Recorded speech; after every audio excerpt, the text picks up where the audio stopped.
नमस्कार। Hospitality education आप सभी का एक बार फिर से स्वागत करता है। एनवीएस कैटरिंग असिस्टेंट की एग्जाम की तैयारी के लिए लेसन 2 आ चुका है, जो कि फूड साइंस या फूड सेफ्टी पर बेस्ड है। क्या आपको पता है 2019 में इसी सब्जेक्ट से 9 प्रश्न प्रत्यक्ष या अप्रत्यक्ष रूप से पूछे जा चुके हैं। इस वीडियो को बनाने के लिए जो बुक रिफर की गई है उसका नाम है फूड साइंस एंड न्यूट्रिशन, जो कि सुनेत्रा रोडे जी द्वारा लिखी गई है और ऑक्सफोर्ड पब्लिकेशन की ये किताब है। डिस्क्रिप्शन पे जाकर आप मल्टीपल चॉइस क्वेश्चन को अटेम्प्ट करने के लिए लिंक देख सकते हैं। चलिए वीडियो को शुरू करते हैं। फूड सेफ्टी और फूड साइंस में जो सबसे इंपॉर्टेंट टॉपिक मुझे पहला नजर आता है वो है कंटेमिनेशन, जिसके अंदर में क्रॉस कंटेमिनेशन आता है। 2013, 2014, 2018 और 2019 पर इसमें क्वेश्चन आ चुका है। तो कंटेमिनेशन जो होता है वो आपकी एंट्री या multiplication of infectious agent into food होता है। और जो है कंटेमिनेंट्स को जो ब्रॉडली क्लासिफाई किया जा सकता है वो तीन कैटेगरीज होती हैं, जिसमें कि आती है हमारी biological hazards, chemical hazards and physical hazards. Cross contamination जो होता है वो पैथोजेंस का ट्रांसफर होता है contaminated food to ready to eat food में। मतलब नॉर्मली जो क्रॉस कंटेमिनेशन होता है वो रॉ फूड से कुक्ड फूड में माना जाता है। और हमको यहाँ पर जो इंपॉर्टेंट चीज पढ़नी है वो है how to avoid cross contamination. एक और चीज जो बार बार पूछी जा चुकी है वो है चॉपिंग बोर्ड्स और उनके कलर कोड्स, ये भी हमें जानने हैं। डेंजर जोन से बार बार प्रश्न बनते रहे हैं। डेंजर जोन वो टेम्परेचर रेंज होती है जहां पर कि माइक्रो ऑर्गेनिज्म सबसे ज्यादा ग्रो करते हैं, सबसे ज्यादा मल्टीप्लाई होते हैं। 5 डिग्री सेल्सियस से 63 डिग्री सेल्सियस में डेंजर जोन को माना गया है।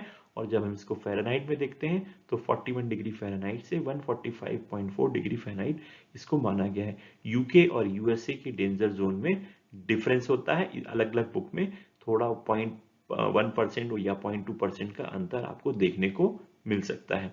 और जो सबसे ज्यादा जो माइक्रो ऑर्गेनिज्म ग्रो करते हैं वो टेम्परेचर है 15 डिग्री सेल्सियस से 49 डिग्री सेल्सियस।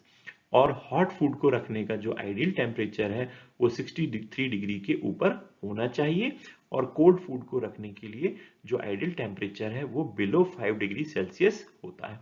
एक चीज इंपॉर्टेंट आप देख सकते हैं वो है थर्मोफाइल्स। थर्मोफाइल्स वो माइक्रोब्स होते हैं जो कि ज्यादा बेटर ग्रो करते हैं 45 डिग्री सेल्सियस से 60 डिग्री सेल्सियस के बीच में।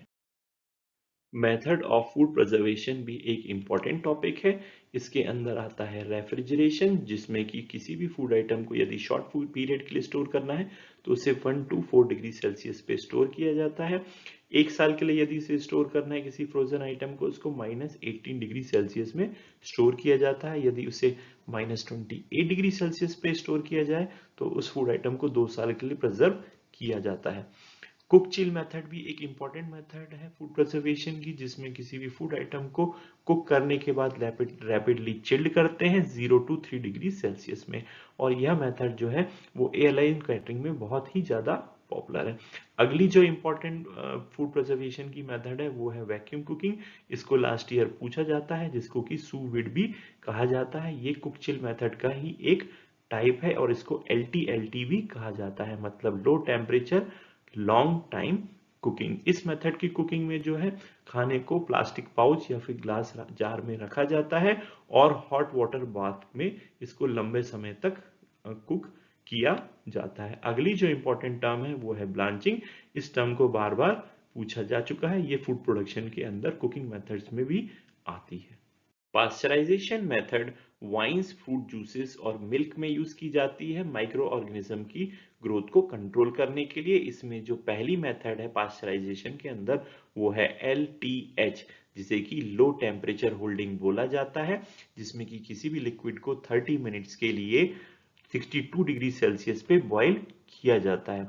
अगली जो मेथड पास्चराइजेशन के अंडर में आती है वो है HTST, जिसको फ्लैश मेथड भी कहा जाता है।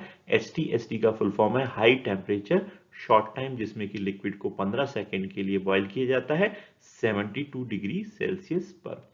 तीसरी जो मेथड है वो है UHTS, जिसको कहते हैं हम अल्ट्रा हाई टेम्परेचर स्टेरिलाइजेशन। इसमें 2 सेकेंड के लिए 135 डिग्री सेल्सियस के ऊपर लिक्विड को बॉयल किया जाता है। Hazard analysis and critical control point HACCP या HACCP। HACCP वह सिस्टम होता है जहां पर कि हजार्ड्स को आइडेंटिफाई किया जाता है, इवेलुएट किया जाता है और उनको कंट्रोल किया जाता है और फूड सेफ्टी में ये काफ़ी क्रिटिकल होते हैं। ये एक प्रिवेंटिव मेथड है। इसके दो मेजर कंपोनेंट होते हैं जिसमें कि HA आता है जिसको हजार्ड एनालिसिस कहा जाता है, जिसमें कि हजार्ड्स को प्रत्येक स्टेप में आइडेंटिफाई किया जाता है। दूसरी जो इसमें कंपोनेंट है वो है CCP, जो कि रिप्रेजेंट करता है क्रिटिकल कंट्रोल पॉइंट्स को। इसके HACCP के हम 7 प्रिंसिपल्स भी पढ़ सकते हैं। एक इंपॉर्टेंट चीज जो है, जो बार बार पूछी गई है, कई बार पूछी गई है, वो है थॉइंग। थॉइंग जो प्रोसेस होती है वो फ्रोजन फूड को डीफ्रॉस्ट करने की प्रोसेस होती है, जहां पर कि आइस क्रिस्टल्स को वाटर में कन्वर्ट किया जाता है। और जो आइडियल थॉइंग की प्रोसेस है उसको रेफ्रिजरेटर में किया जाना चाहिए।